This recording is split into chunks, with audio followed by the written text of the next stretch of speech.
ఉన్న micro products free trade agreements చేయగలిగేటటువంటి అవకాశం ఉంటే మీరు పెద్ద మనసు చేసుకొని ఆంధ్రప్రదేశ్ ప్రభుత్వం తరఫున గౌరవ ముఖ్యమంత్రి శ్రీ వైఎస్ జగన్మోహన్ రెడ్డి గారి తరఫున మీకు హృదయపూర్వకంగా విన్నవించుకుంటూ ఫ్రీ ట్రేడ్ అగ్రిమెంట్స్ చేసిన ఎడల ఆంధ్రప్రదేశ్లో ఉన్నటువంటి ఆక్వా ఇండస్ట్రీ మరింత బలోపేతమై భారతదేశ జీవీఏ గాను ఆంధ్రప్రదేశ్ జీవీఏ గాను మరింత కంట్రిబ్యూట్ చేయటంలో ముందుంటుందని ఈ సందర్భంగా మీకు తెలియజేస్తూ ఈ చక్కనైనటువంటి అవకాశం ఈ చక్కనైనటువంటి కార్యక్రమంలో భాగస్వామ్యం కావటం గొప్ప అదృష్టంగా భావిస్తూ సెలవు తీసుకుంటా ఉన్నాను. Thank you.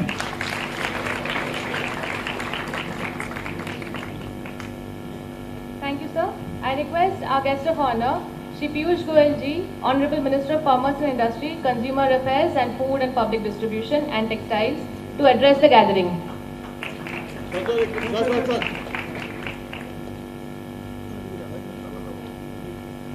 Thank you very much, madam. It's indeed a great honor for all of us assembled here today, and more particularly for me and the Ministry of Commerce and Industry, that the most illustrious, dynamic, and a person who is recognized throughout the world today as one of the finest finance ministers, Srimati Nirmala Sitharaman ji, is with us as our chief guest.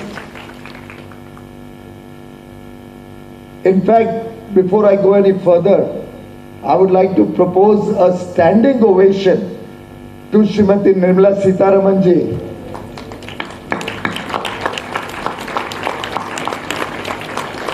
Not only for her efforts in making this happen, this entire institute is a labor of love of Nirmala ji.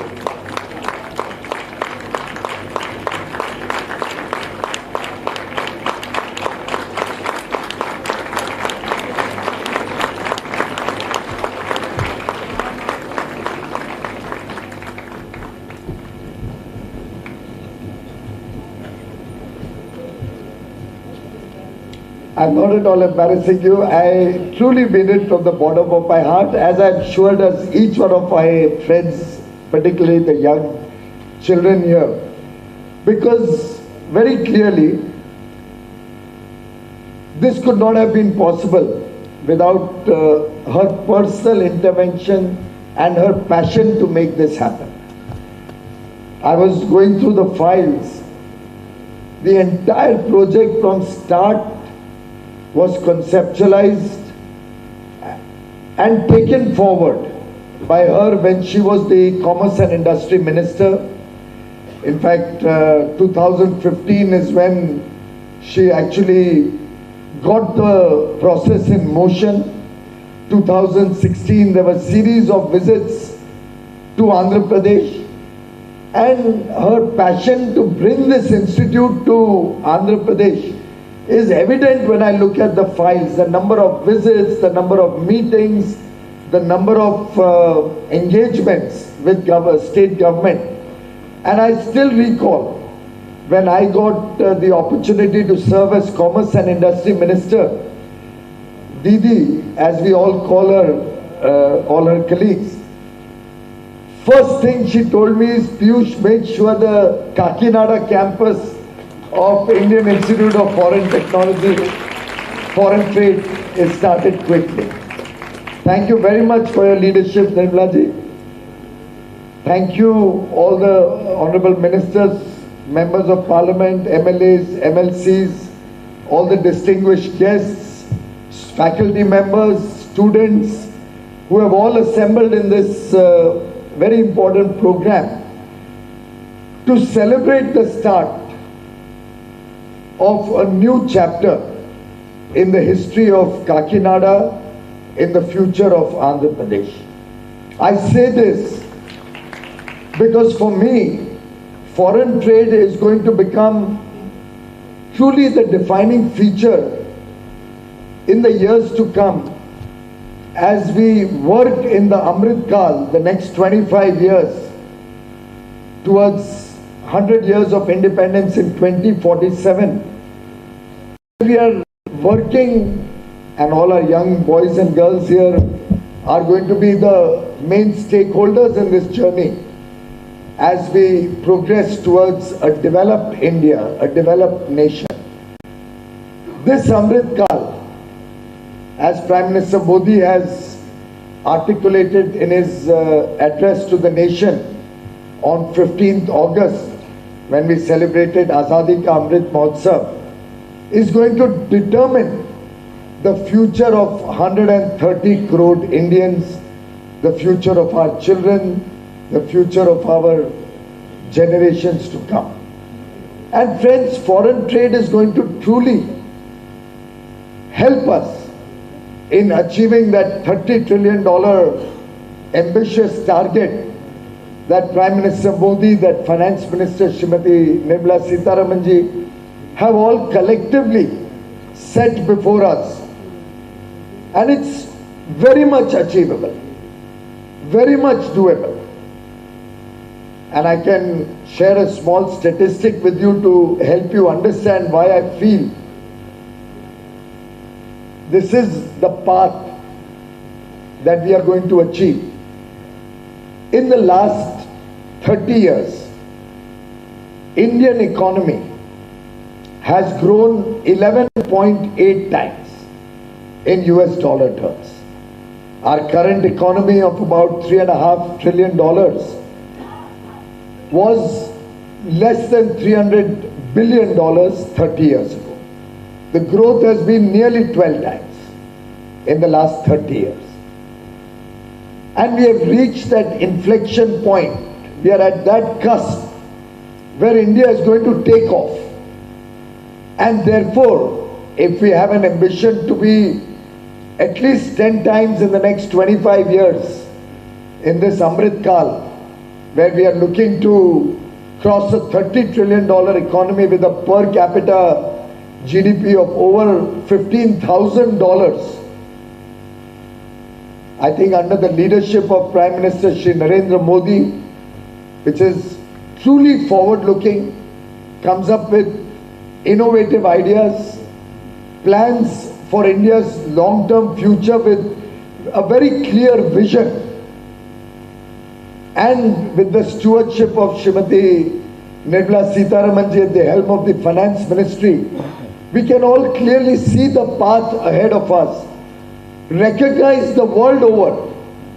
Today, world leaders, whether it's the chief of the IMF, both the chief of the managing director of IMF and the chief economist, both are on record to say that India is a bright spot in the world today.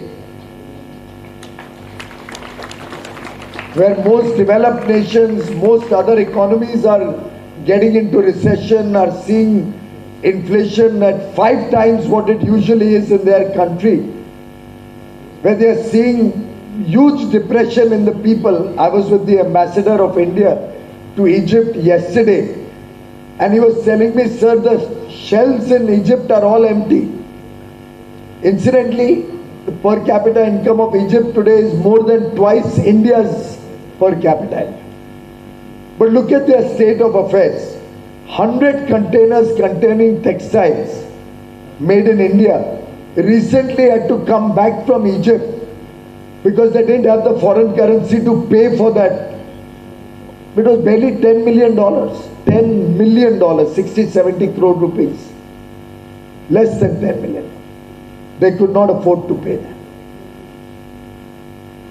The master said shelves are empty. Nothing is available in the superstores. 95% of the stores are on the verge of closure. He in fact told me he's bought shoes while he's in India because he's not even getting shoes in Egypt. Juxtapose that to the deft handling of the Indian economy under Prime Minister Modi and the Honorable Finance Minister Srimati Nirmala Sitharamanji. The Atmanirbhar Bharat package and the series of packages along with 2 very robust budgets in the post-COVID period have taken the country to a very strong fiscal position, a very strong, structurally strong economy, which is today being recognized the world over.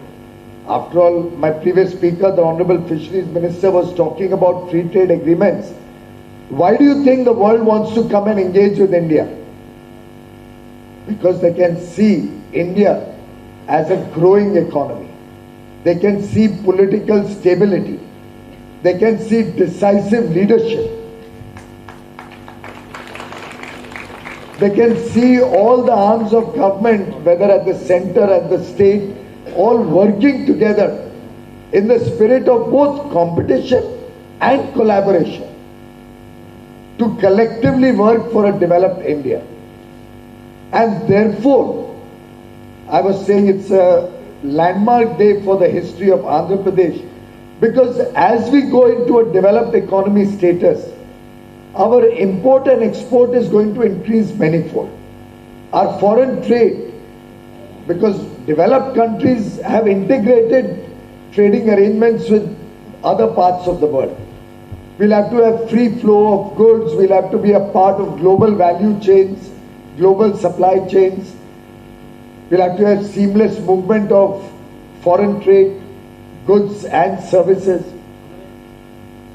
And Andhra Pradesh, with its huge strength in agriculture, with its huge strength in marine and fisheries, with the manufacturing base that is being developed in Andhra Pradesh under the Make in India program, with the various special economic zones which will promote foreign trade, all of them will need human talent, will need manpower skills.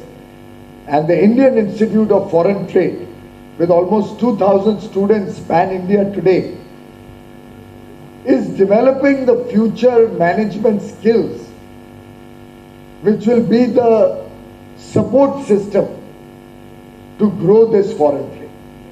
And the world wants to do more and more business with us. The world wants to do free trade agreements with us. The world wants to expand trading relationships, friendships with India. Looking at the potential both in terms of a large market and the potential that we have to help their economies survive, their economies grow. And therefore, my young friends here today, you have a huge burden on your shoulders. You have the burden of taking India to the status of a developed country. You have a work ahead of you cut out to care for the millions of fellow brothers and sisters in India who have not yet reached the level of prosperity that they deserve, that everybody deserves in India. You have to take upon yourself the responsibility for inclusive growth, the responsibility for growth of all the regions of the country. And let us all work together in this spirit of togetherness. Let us grow IIFT in Kakinada also to have 400 students like we have in Delhi or we have in the Kolkata campus. Let us quickly develop the main campus of IIFT and give the best of skills to our young boys and girls to prepare them for a future, a great future that India has, which I am sure under the very, very visionary, decisive, strong leadership of Prime Minister Modi, Finance Minister Mrs. Sitaraman, and with the huge effort that all of you will put in the years to come, India is bound to see success. India is bound to have a very glorious future. Collectively, let us all work to make India once again a Vishwa Guru, a global superpower. And I wish all of you well in your work. We are in the midst of festival seasons. We have Diwali just now, which has concluded. We've concluded Govardhan Puja. We've had Bhai Dooj. Many have celebrated the New Year. Going forward, it's going to be a period of festivities. in which Honorable Prime Minister also gave one clarion call that as we travel, as we go to other parts of the country, whatever is our travel budget, whatever we are spending, we must spend at least 5% to buy made in India goods, local goods, goods produced in that district which we are visiting. Many of you would be taking vacations as the new year comes in. Going forward, I would urge all of you to take this clarion call of the Prime Minister, and wherever you go travel, wherever you go, please encourage local businesses. Please encourage locally produced goods through the one district, one product plan, or goods which have found resonance not only in India but in the whole world, but are produced in different parts of the country. And if we all work in the spirit of supporting each other, supporting Indian artisans, supporting Indian weavers, Geeta ji just spoke about the 3 weaver clusters we have approved. Ultimately, the more we support our local artisans and weavers and persons who make handlooms and handicrafts and khadi and other local products, the more we will be able to take development to different parts of the region. I hope you will all take this up as a commitment as we work towards developing India. Friends, thank you very much for giving us an opportunity to be amongst you. We are all eagerly waiting to hear Nirmala ji. My best wishes to all the students of this very prestigious Institute of Foreign Trade. May God be with you.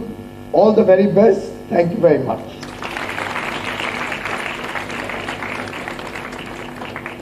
Thank you, sir, for the encouraging words. I would now request Srimati Nirmala Sitharaman ji, Honorable Minister of Finance and Corporate Affairs, Government of India, to give the inaugural address.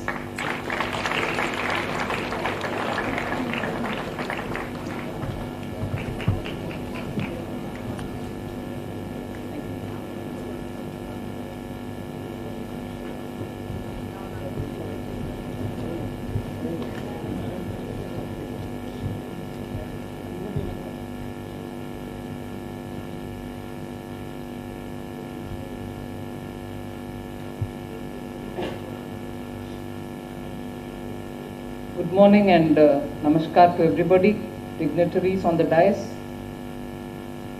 ministers, MPs and MLAs, and all students of the Indian Institute of Foreign Trade. I'm extremely happy to be here. There's just so much that I can talk in the context of foreign trade. The minister has also expanded a lot on what's the potential which is before us. And when we talk about skilling the youth, there is this one set of fantastic skilling which is happening through the Indian Institute of Foreign Trade that is readying young minds to understand the economy and also understand how to trade with countries outside, how policies are framed for enabling trade, and also to see how best trade can actually bring that catalytic impact on the Indian economy. So a very high quality, purpose-serving, and absolutely not just an academic qualification, but a skill with which you can contribute to India's policy making and you can contribute to India's policy decisions for enabling trade is actually what is happening here. And I got this feeling from all those who spoke before me that there was this obsession in me to get it to Kakinada. Yes, to get it to Kakinada, to get it to Andhra Pradesh. The minister in charge, Dr. Raju, actually explained as to why Kakinada is a good place for exports and so on. But the underlying fact is that Andhra Pradesh as a state has repeatedly proven itself that it has got the potential for some of the best exports, and even much before full-fledged support came from any government, they had the spirit of entrepreneurship to show that a state with about 700 kilometers of coastal line understood the value of marine exports and has been on the top of it only because of the way in which the marine product exporters in the state have really understood the market requirements of outside world, caught up with the standards which they expect. For that matter, even, when you export a product, particularly an edible product, particularly a perishable product, global standards are such today that they go tracing to the last pond where that marine product has come out. Marine, not just into the sea, but also marine-based products which happen in. So the traceability becomes a big issue, and if your quality is not up to the global standards, you're mercilessly rejected.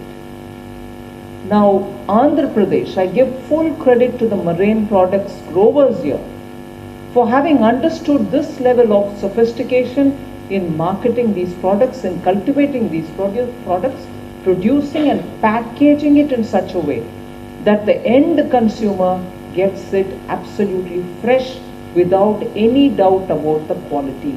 And that is why Andhra Pradesh today leads in marine product exports. Now, therefore, it is this kind of a drive to produce best of products which will be internationally acceptable, and therefore today you can stand out in the exports is what is required, and that is the potential that Andhra Pradesh is sitting with, whether it is pharmaceutical, whether it is automobile parts, whether it is textiles, whether it is rice and rice-based products inclusive of rice bran oil, or whether it is fruits, vegetables. Amazing capacity lies here. And I would like to therefore draw on the very, very many out-of-the-box way in which Honorable Prime Minister suggests that we support exports. He, in fact, some of the times when he addressed many of our gathering, even suggested states should now have export promotion offices in the Indian embassies. If you have the capacity to tell the whole world the kind of things that you produce, which are international class, our embassies are the place where you should be and target the markets there. So he in fact incentivized states to say, please think about the products and be able to access in particular areas where you think market strength lies for you. So he's been thinking about it, one, and also indicating this. Second, this whole idea which Honorable Minister Piyush Goyal ji referred to. Districts have strength to export. India is a large country. Many of our states are sizes of some of the European countries themselves. And we have the capacity, even as a district, to be able to capture market outside. So Prime Minister's idea of one district, one product was twofold. One, you aim to capture the new markets. Two, in that district itself, if that product is identified and the manufacturing of that is scaled up to such a level that you're able to do quality exports outside, you have actually won the export struggle. So one district, one product was again an attempt to identify such products in such districts which have a natural capacity, organic capacity, and therefore they can, with the help of the state governments, build common facilities, get these exporters, manufacturers, service providers to be in one place, and then package it in such a way that you are able to export it. One district, one product was one such a thought. Just as one such a thought was, states negotiate through the Indian embassies everywhere and try to capture the market. And the third was the vocal for local idea. We all know some districts do have fantastic handicraft products, fantastic local products which are so enamoring. But do we really have the inclination to promote them, or we think, oh, it's all right, like gar ki murgi dal barabar business?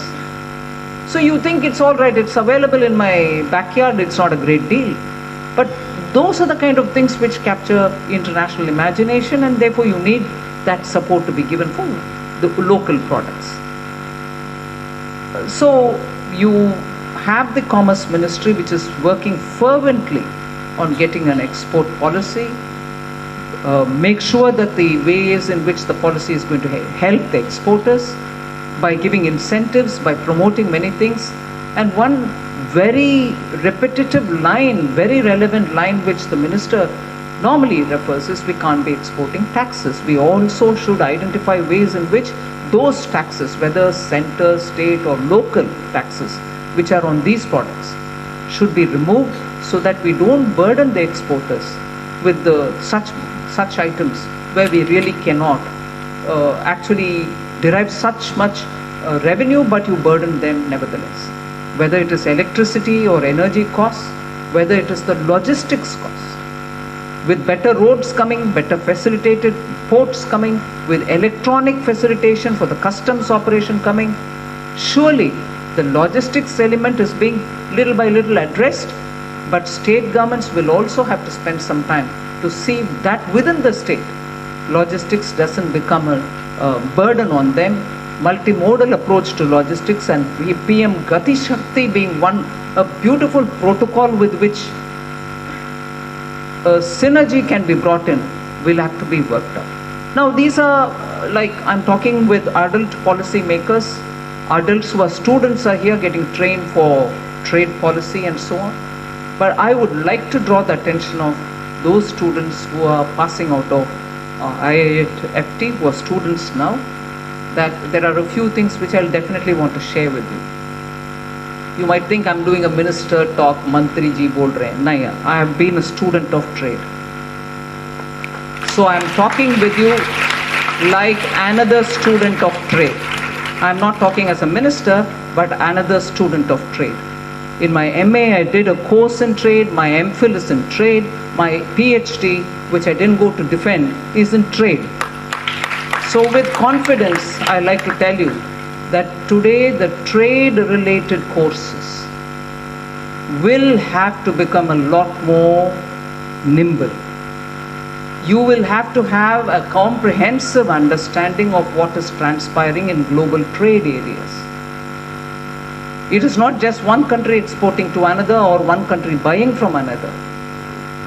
Multilateral institutions which govern trade have set the global norms.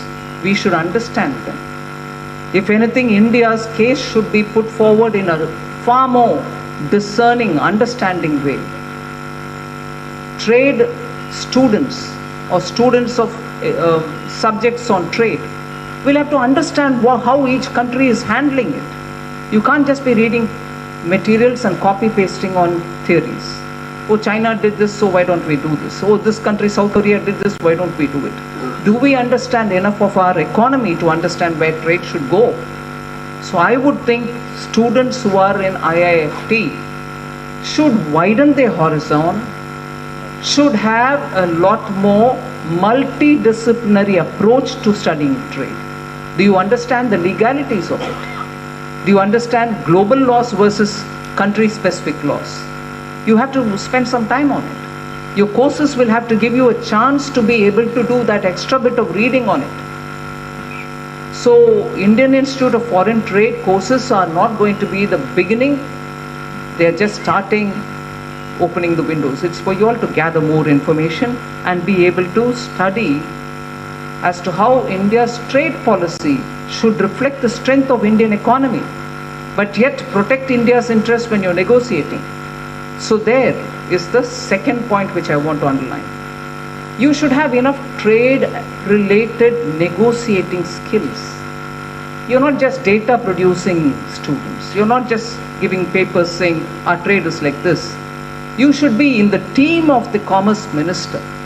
When he negotiates trade, you have Indian Economic Service and Indian Trade Service sitting and giving papers from behind saying, oh Minister, please can you take this up?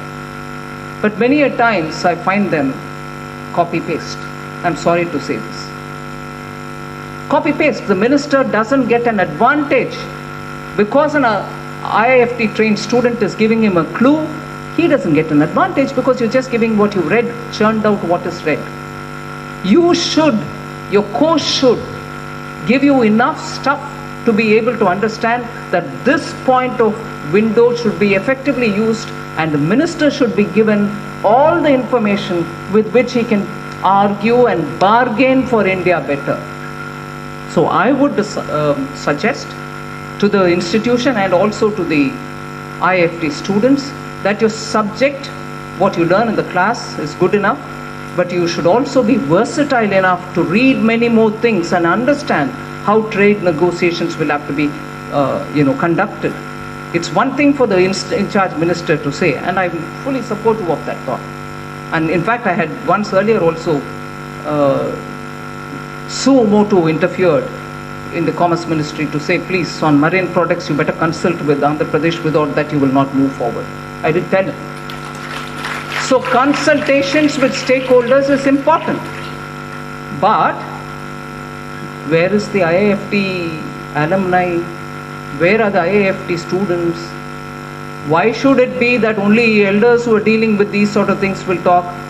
As students who are doing the course along with your faculty, if you sense that Commerce Ministry is going to negotiate for some trade agreement with a particular country, don't you have enough stuff to give a suggestion to the minister, a representation to the minister? Please meet him and give, look, from IIFT, this is what we think you should do. It's up to him whether he wants to take it, whether he will take it partly, fully, whatever, but at least that's how your skill gets built. So IIFT, instead of being just, MA degree from IIFT, PhD from IIFT, diploma from IIFT, should also actively be engaging for India's trade. I suggest to the Vice Chancellor that he should take it up. The wonderful brains are here. Use them from now. From now you should have the skill to be able to tell the ministry how to go about it. Of course, minister has his own experience. At the negotiating table, he knows how to take it. But don't you want to be part of it? I would strongly recommend students from Indian Institute of Foreign Trade to take these kind of routes. So you need to be proactive. You have to think out of the box. You also have to do no copy pasting job. And above all, I'll come back to saying one thing. Indian Institute of Foreign Trade, headquarters in Delhi. There's one in Kolkata. When was this started? 1963? Yeah. In its 60 years, not even in the first 20-30 years had it moved out of Delhi. Sometime in 80s, I think you had the Kolkata set up. 2006. But Kolkata 2006, I know for sure, had all kinds of problem because the land was on a marshy place, the construction was bad, the students couldn't live in a decent accommodation, classes were all dripping with the waters from the ceiling. It's after 2014, and I remember again sending teams to Kolkata to make sure that these are built properly, because students will have to have a healthy environment to be able to conduct their classes. That was sorted out by about 2016. But we didn't wait for the next. The third IIFT in the country is in Andhra Pradesh, and comes to a place which is the New Age Export Center. Kolkata during presidency under the British, Delhi because of the capital of India. But the third institution which comes to a place which is itself an export hub should have the heft, should have the quality of curriculum, should have students come here not just to understand the classroom mechanics. You should go out and meet up with some of these exporters to understand how it happens. Students should have field experience to know at the time of packaging what happens, which can obstruct India's trade. Your courses should be hands-on, not just with papers. So, well, I don't want to add more time. I know Honorable Minister Piyush will have to take his flight.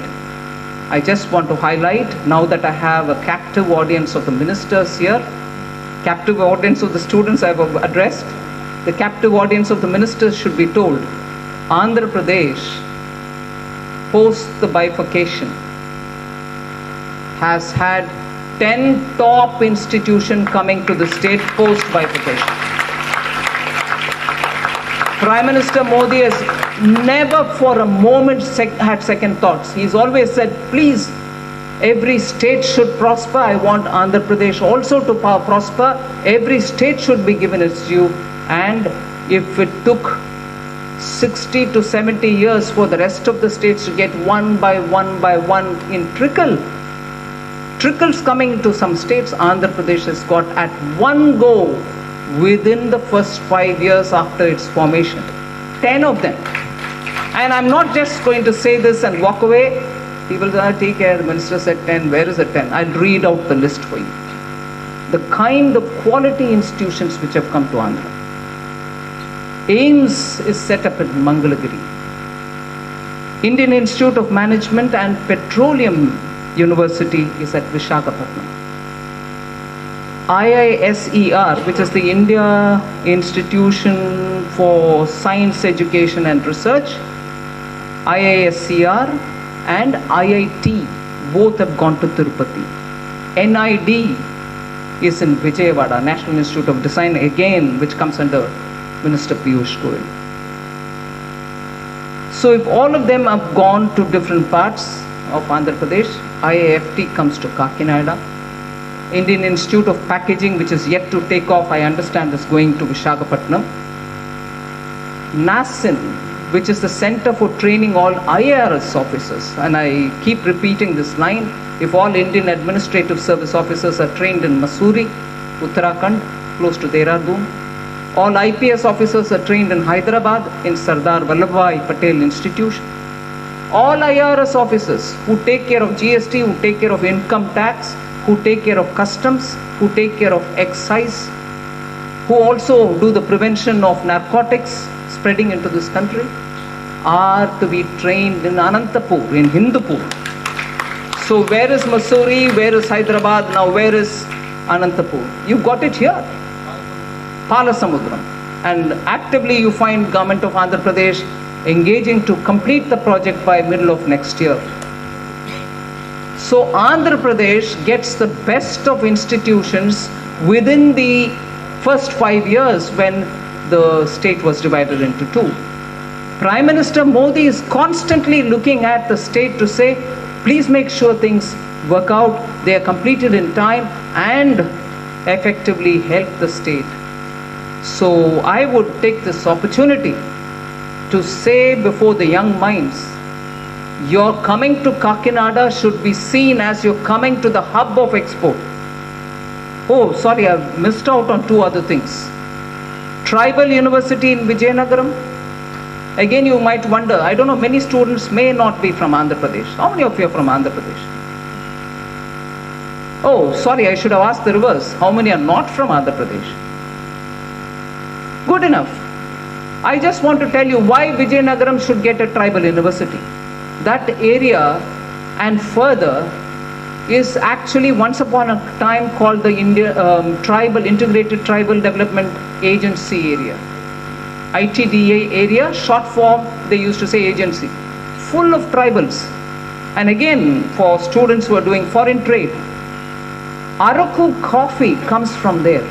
It's one of the top brands for India. You find it in the high streets of Paris. You now have it everywhere. During some of the best coffee expositions, Araku coffee is on the top league. That comes from that area. So to have a tribal university there and a bulk drug park, it's already a park. I'm talking about institutions of university-like status. But never mind, now that they've told me, bulk drug park comes in place near Kakinada. Other than that, we've heard the minister say textile park has also been given here. So without taking much of your time, the institution being in Kakinada should be a highlight of the Indian Institute of Foreign Trade. I don't want any one of you all to think that what is Kakinada, why are we here? You're actually in the hub of exports. You will have to utilize your time being here to understand how exports happen, how other exports can happen, and you should actively engage with both the center and the state governments in promoting trade. I'm extremely happy that we've seen the light of the day in this institution's history. We are happy to have this institution, and I'm sure the Commerce Ministry has been putting a lot of effort to get this going. I'm sure greater number of students will take up the course and be a part of this Kakinada ecosystem, and all the very best to all of you. Thank you very much.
Thank you so much, ma'am, for the motivating words. I request our Vice Chancellor, sir, to propose the vote of thanks.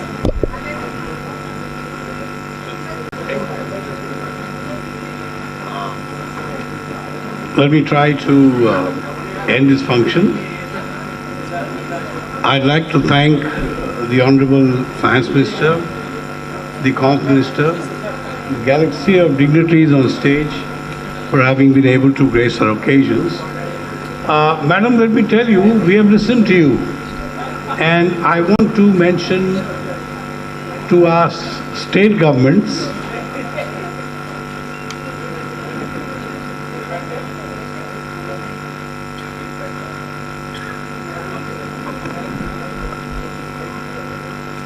let me end this function with a vote of thanks.